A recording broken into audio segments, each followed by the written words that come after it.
Welcome to the Impact Maker's Journey from Passion to Profits, the podcast showcasing heart-centered coaches, experts, and energy healers who are on a mission to change lives and create meaningful success doing what they love.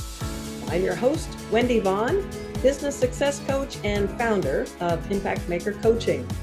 And I've got to be honest, the path from passion to profits is rarely easy, but it's always filled with growth, clarity, and surprising rewards.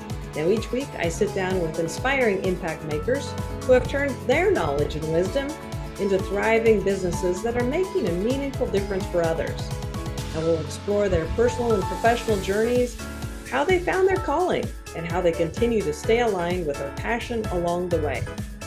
So if you're here to expand your vision about what's possible for yourself, you're in the right place. So join me as we discover the positive ripple effects created by today's guest.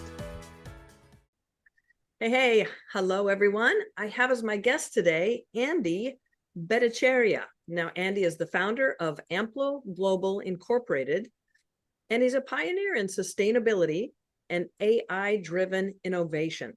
So welcome, Andy. I am so excited to have you as my guest today. Thank you, Andy. It's a pleasure. Yeah, and I am really looking forward to learning more about the work you do, as well as discovering a little bit about your journey as an entrepreneur, because every entrepreneur's journey is unique. It really contains those serendipities, those inspirations, those one door shutting, another opening. And typically, what I've also found is that the journey includes lots of opportunities for personal growth, as I call it. 100%. Do you agree? 100% I agree. Absolutely. No doubt Yeah. about that. That's a soft way of saying, oh, the school of hard knocks, or, like, brick wall, or adjusting, realizing, I guess I better get out of my own way and just step into this. So let me ask you, do you feel like you're exactly the same person now as you were when you first started out as an entrepreneur? No, I'm not. So I'm a much better version There you than go. when I Yes. started. And it has taught me various lessons in life. It has given me very clean pillars to run for the next phase of life. I'm Nice. successful or not, doesn't matter. What it matters is what I've learned Mhm. and how I live the rest of the life. Absolutely. Yeah. Beautifully said. Beautifully stated. We are constantly evolving and becoming better, right? Through discovery, through perspective, through experience, through clarity, through intuition. So, Absolutely. and, that journey from passion, that moment of inspiration, and just feeling that inspiration of like, this is the work I want to do, to profits is not easy. But the thing that's the same, it seems, for all of us in that space of being mission driven, if you will, is making that meaningful difference for others. So I'd love to hear more about your journey as an entrepreneur. So start out, if you could, just sharing with us how long you've been a founder or an innovator, just a little bit about your journey, what prompted you to pursue this passion and lead you to this moment here. Absolutely. So I did have a very, I would say, very normal within the bell curve first 18 years. That's being grown up in India initially with mom, dad, and sister. Within the bell curve, very safe, right? Yeah. And got my undergrad in a very good tier one school, and which pushed me to the US for a cross exchange program. And that's where my life actually started, I would say. Uh, it's been a discovery since then, since I was 18, and started my first life 1.0, as I call it, typical corporate America, Okay. work consulting, Wall Street, MBA, Wow. consulting. So suddenly in 2019, maybe around 2018, I started to pique an interest around um, water circularity. I was exposed to IBM's large data centers and racks and servers in Munich, where I was posted from IBM and supply chain group. And supply chain with extended sustainability was a unique opportunity. It was a combination that Europe at that time was booming, 2017, 18, 19, 20. So I came back to the States in 2019 and I wanted to do something on my own, which I always wanted to do. So the first few years, handful of years of my corporate career, outside I was very equanimous, I was very calm, but inside I had a storm. I wanted to do something on my own.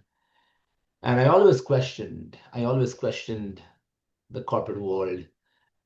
So then my life You 2.0 started question it, you question the corporate world. of like uh breaking the rules and Okay. being more innovative. So a Right? disruptor, right? So you Disruptive, but started with this positively. disrupting or seeing things through a different perspective early on, it sounds like. Absolutely. So I thought about a product which I learned in my course of my corporate America, and I built a product from scratch. It does climate, water, energy, and waste simulation for zero waste strategy of manufacturing, supply chain, and climate finance. Mm, As soon as I did it, fell flat on my face during COVID. All my programs were pulled out. mm, Okay. And from the career at Blackstone to what an empty fridge mm, tells me today, to your question, the beginning, if I have $10, I need $2 to live a good life. The remaining eight, you plan well, you give back to the society. This whole thinking of $10 in 2020, I thought I would be needed around $8. But now but after 2025, I think I need only $2. So mm, that change of optimal living, being humble, really figuring out the next phase of life, heavy work on spirituality, detachment, very clear mm, prioritization in mind, mm-hmm, unconditional love, right? It has just gone through my life 2.0 has been very interesting, and that's where I felt that it's not only about driving a sustainable value chain transformation program with my startup, with clients that we serve, the partners we go to market with, but the ultimate acceleration that I have is being a better human being. mm, But mm-hmm. so to answer Right. your question about Because a better human being means a stronger business, means a better absolutely, and entrepreneur. it's It and pretty I much and I goes hand in hand. constantly questioned about should I be purpose-led leader or should I be revenue-led leader, right? But purpose-led leader doesn't mean that I'm not revenue-led. It's Mm-hmm. revenue-led too, but it's about how you motion your thinking, right? And how you Right. deliver even a bit to the planet that you live in, right? And and yeah, that's something that you asked a question a few minutes back that how it's all started. It's like I had a very I have a rebel inside me. I'm very Like I social. I'm said, very yeah, a extrovert, but disruptor. Mm-hmm. I'm from inside. I'm always like questioning and something like I have a rebel inside me. So what happened with this life 1.0 and now 2.0? I'm kind of ending 2.0. I'm actually exiting out of my startup now. Um, it's all about life 3.0 readiness. I'm ready for 3.0, which is spirituality, detachment, unconditional love, clarity of thinking, staying at now, Mm-hmm. prioritization, adding value. And sometimes there was a phase I went through, Wendy, when I wanted to become a dad. And I could not. I have some relationships that I failed in.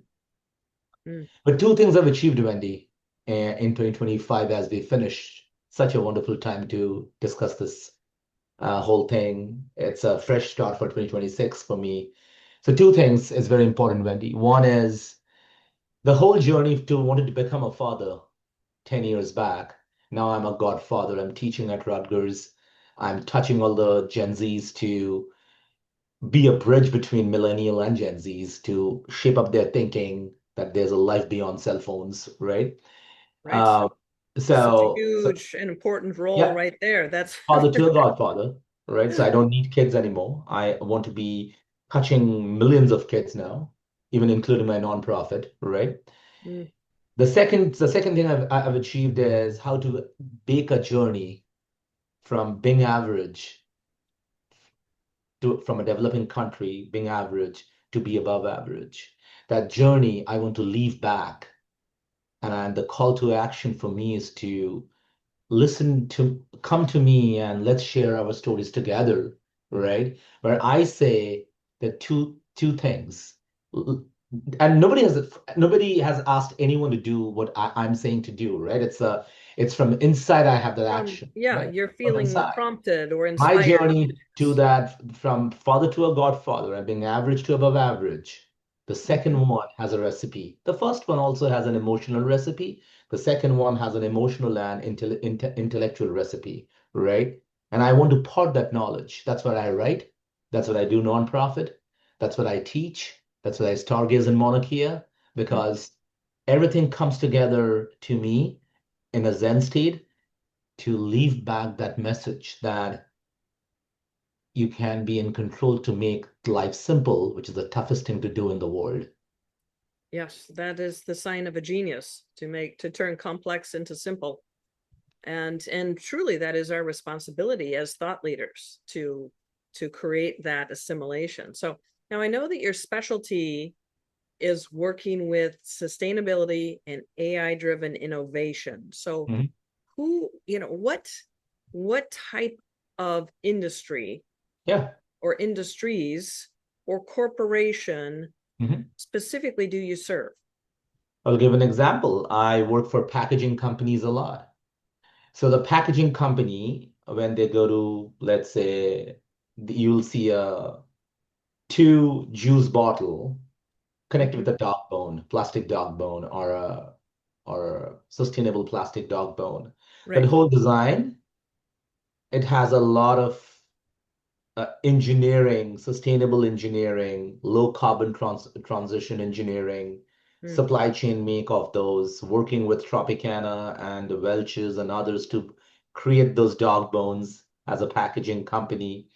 We serve these kinds of simulation, zero waste modeling, recycling modeling, Mm. circular modeling, right, Mm. for this packaging company who itself goes and positions the product back to consumer goods product companies, right? Like that. I'm giving an Yeah. example of the value chain. So our company goes into the packaging company and really creates roadmap, strategy, financial model for climate, waste, energy, and water, Mm. right? The other industry we serve, same thing, is data centers. Data centers need water coolant data centers. The other Yes. industry we serve is automotive. You need to make sure that you have an end of life of your car. A data center have big racks. They need end of life analysis.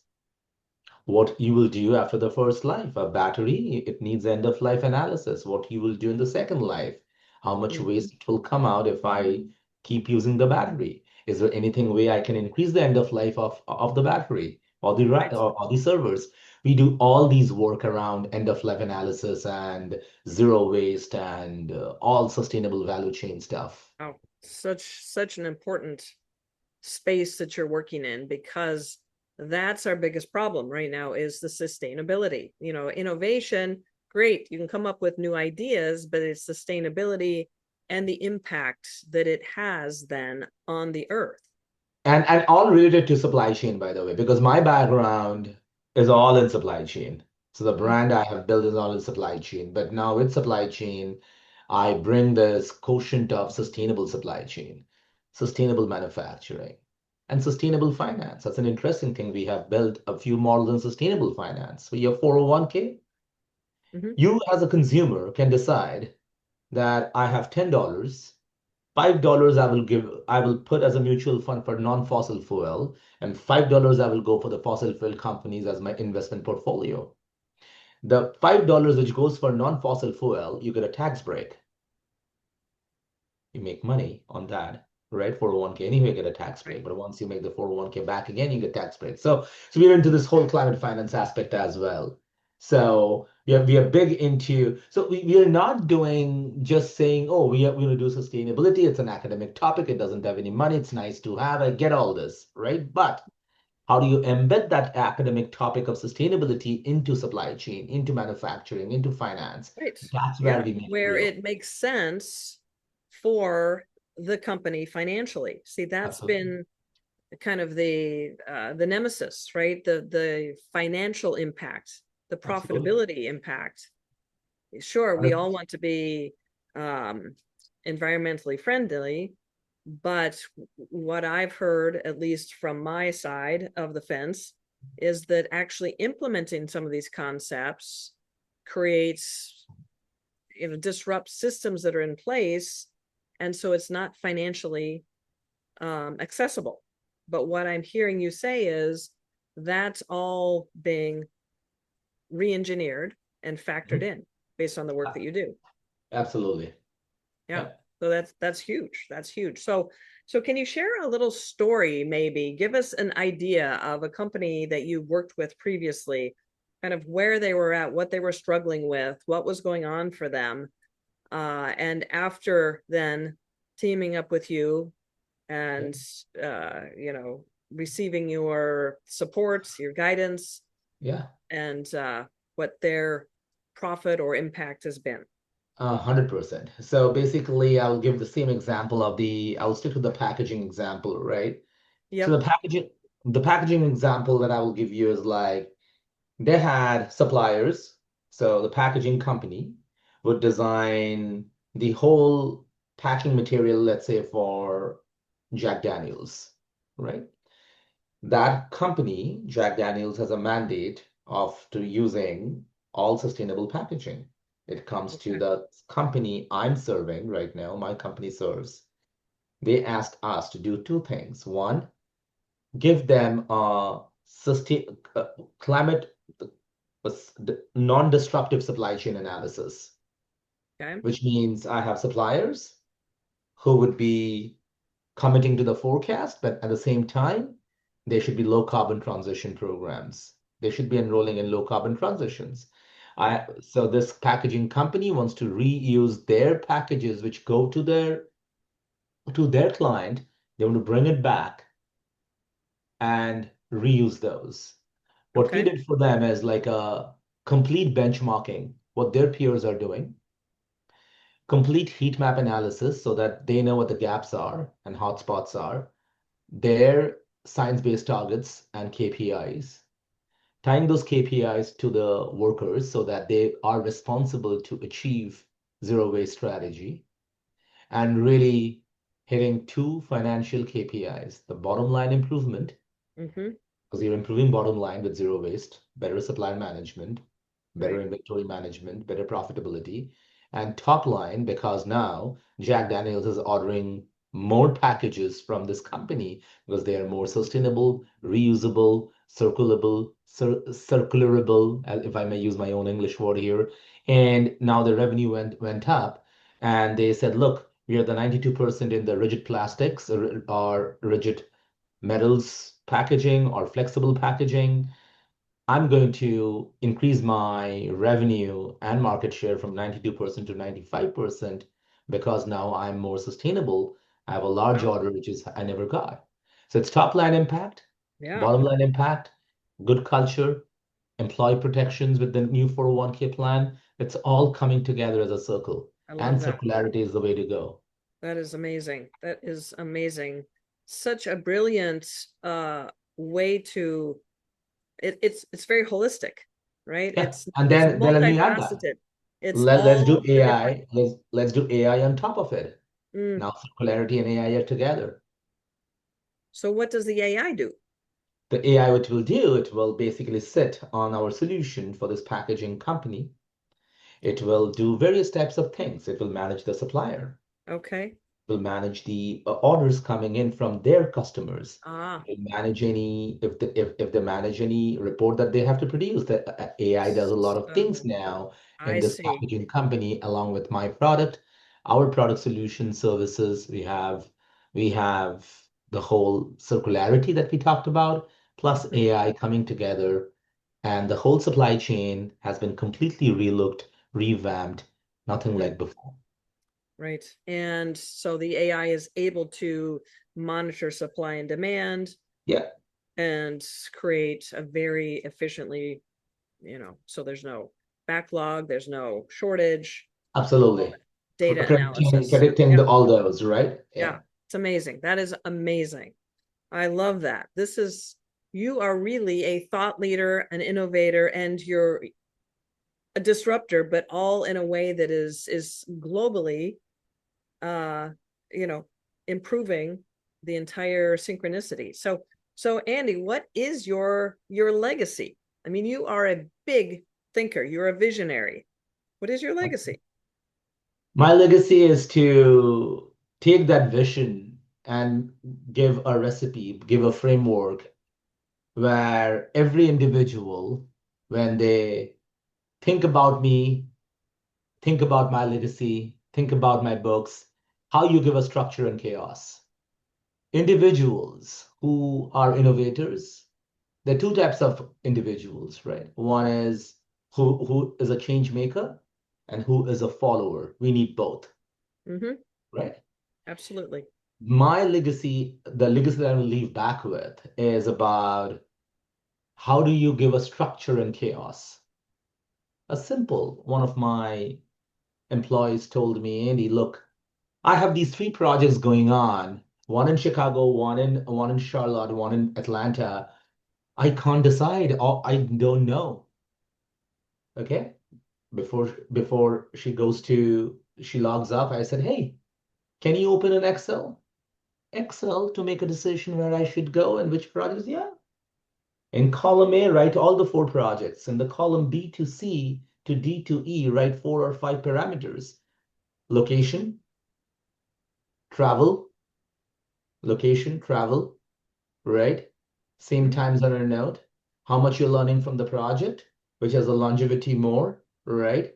Where you can take care of your health after work. I gave her a framework. Next day she comes to work and she makes a decision with my framework, structure and chaos. Yes, That's it what I'm is legacy. That's simplifying to what it is that really are the moving parts or the determiners or Yeah. I call it My the legacy is value. Anything you're doing has to have value. That's my legacy, right? It has to have value. and Value. I think I know you had mentioned you're an author, right? So how many books have you written? I have written 3 books and 1 journal. I'm on my fifth creation. I'm writing a new book. I'm almost done. Fantastic.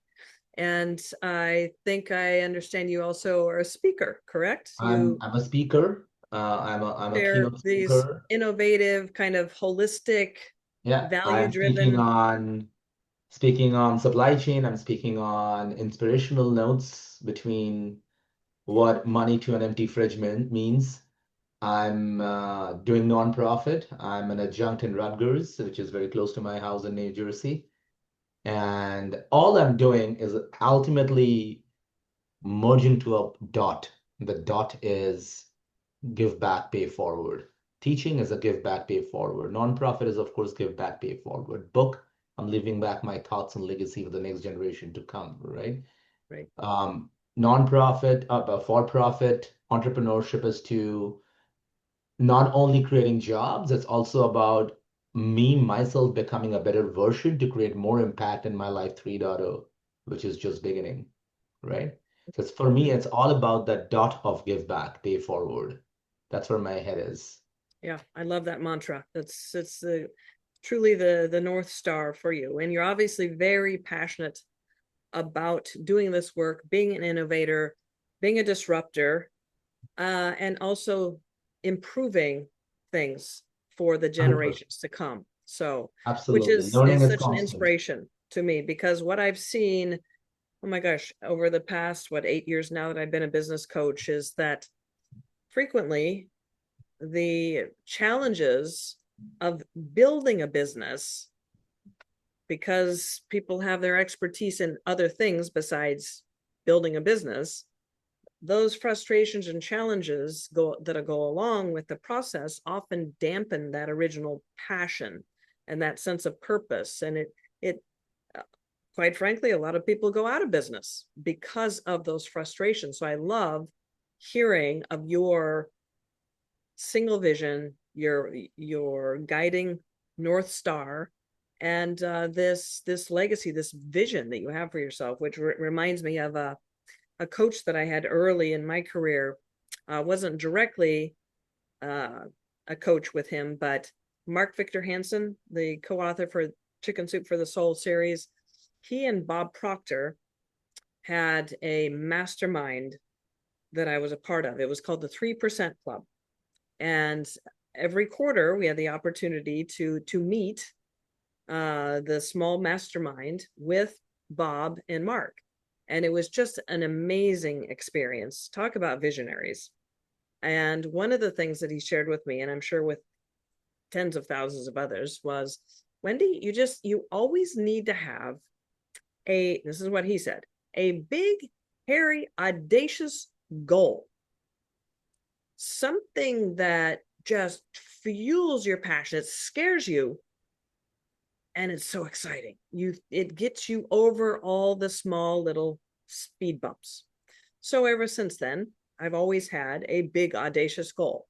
And currently, which is why I do the work I do, my vision is to raise consciousness. And I see a synchronicity here with your vision. Not, those haven't been the words you've stated, but that is my vision, to raise consciousness.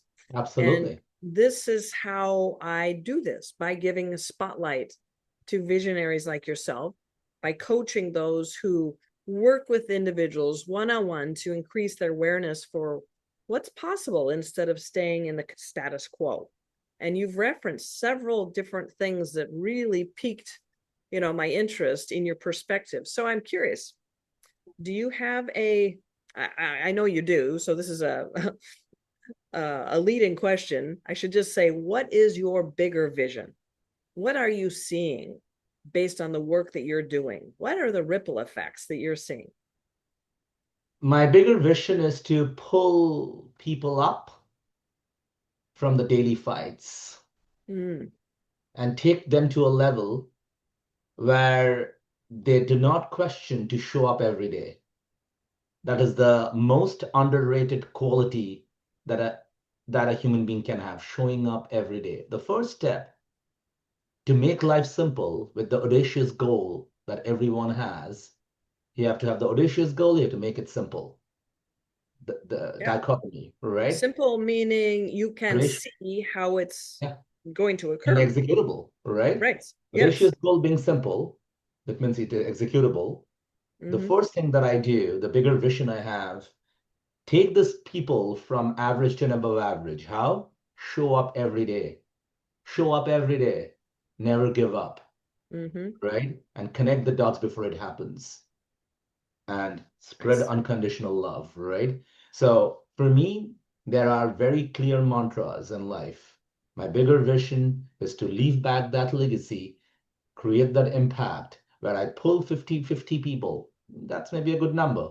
50 people in the next 10 years to say, hey, you know what, Andy? You have pulled me up. I was very average. I was waking up in the morning, having breakfast, going to bed, doing nothing, never overcome the fear. But you know what? You told me how to show up every day. It has so much inner meaning to it. I'm overcoming my fear. It's one life. Never give up, right? Average to above average. Fight every battle, right? Life is short, right? It's that's what it is. Live it, and live through it. Yes. And it's very important to take that spiritual bend and journey to say, I live it now. Very important to live it now. Absolutely. Yes, absolutely. To really take that responsibility. This is for us to create and find our own purpose and passion and make that meaningful difference. So yeah, I love that. I know that you're probably a very inspirational speaker on stage. I can just see the energy that you must convey and create that true inspiration. So, well, I know that a lot of the listeners that are hearing you are curious about what's the next step. What can they do next to learn more about you? Yeah. Maybe find time to connect with you. So Yeah. so Yeah. help us I out would here. say, no, this is great. I mean, I would say, first of all, come to my website, which I will say leadwithandy.com. Okay. Look in the show It notes, has, listeners. You'll find the link. yeah, it has everything. So connect me with link in LinkedIn or Facebook, Insta. I have all these icons in my website. Okay. Second, come to me with an innovative idea. Come to me with a non-innovative idea. Come to me with any idea, and let's spend half an hour. Third, let's really connect with Yeah. each other and create a harmony, which that harmony we can pass over to the next generation, because every generation is different. There is Every generation has some standard model. So we have to figure out between every generation to come, what is the difference between the previous generation and this generation?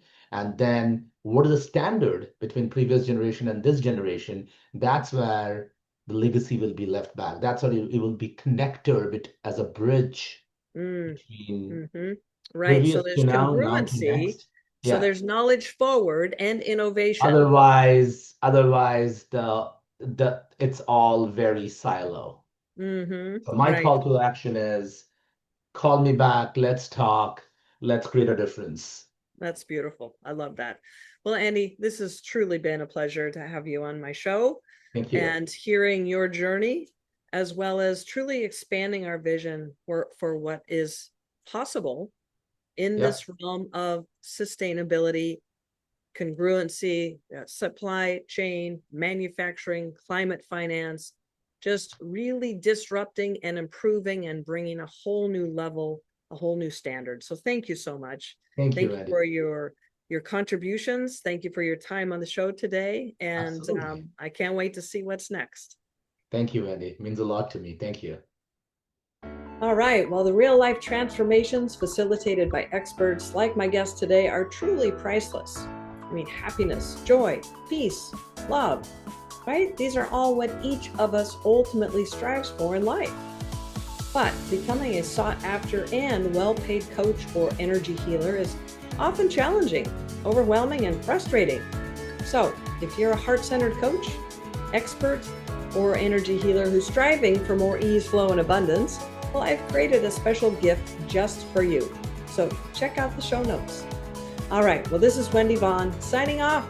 Thank you so much for tuning in, and be sure to join me for my next episode where we'll be inspired by yet another impact maker's journey.